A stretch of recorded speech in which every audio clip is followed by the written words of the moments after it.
মাত্র পঞ্চম শ্রেণী পাশ করেছেন আবুল সরকার। নেই কোরআনের ওপর কোনো প্রাতিষ্ঠানিক শিক্ষা, তবুও বিভিন্ন আসরে ধর্ম নিয়ে অপব্যাখ্যা ও ভুয়া তাফসির দিতে থাকেন তিনি। গত 5 বছরে ইউটিউব, ফেসবুকে বিভ্রান্তিকর বক্তব্য ছড়িয়ে আসছেন তিনি। এছাড়াও নিজেকে পীর পরিচয় দেয়া, জমি দখল সহ তার বিরুদ্ধে উঠে এসেছে আরও ভয়াবহ কিছু অভিযোগ।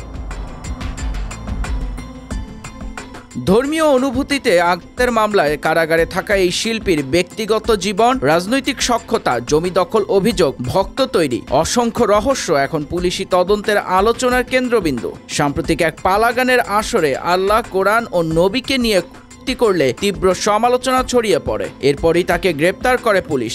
বর্তমানে তিনি ধর্মীয় অনুভূতিতে আঘাতের মামলায় কারাগারে। মানিকগঞ্জের বাড়িতে রয়েছে তার ভিআইপি ভক্তদের আনাগোনা। নিয়মিত আসর বসানো ছিল বহুদিনের চিত্র। স্ত্রী আলেয়া বেগমও বাউল শিল্পী। দুজন একসঙ্গেই বিভিন্ন স্থানে গান করতেন।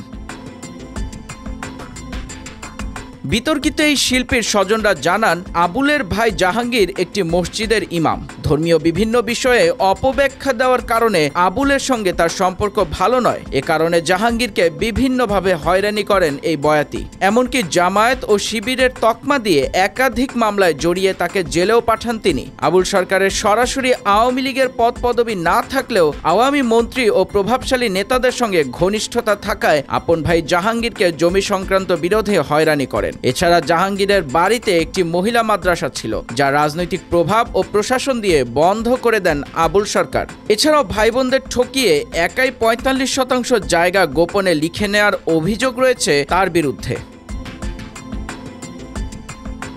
নিজেকে পীর পরিচয় দিতে শুরু করেন কয়েক বছর আগে। দাবি করেন তিনি নাকি 2007 সালে খেলাফত পেয়েছেন। এমনকি নিজের নাম লেখেন সৈয়দে গোলাম মহারাজ আবুল সরকার আল চিশতি নিজামি। জানা গেছে 50,000-এর মতো ভক্ত শিষ্য আছে বলে দাবি করেন তিনি। তাকে ঘিরে জমি দখল, পারিবারিক ছোট ভাই জাহাঙ্গীরকে হয়রানি, মাদ্রাসা বন্ধ করানো সহ নানা অভিযোগ উঠে এসেছে স্থানীয়দের বক্তব্যে। পুলিশ বলছে, দেশের পরিস্থিতি শান্ত থাকা অবস্থায় তিনি ধর্ম নিয়ে উস্কানিমূলক কটূক্তি করে অস্থিতিশীলতা তৈরির চেষ্টা করছিলেন কিনা তা তদন্ত করা হচ্ছে।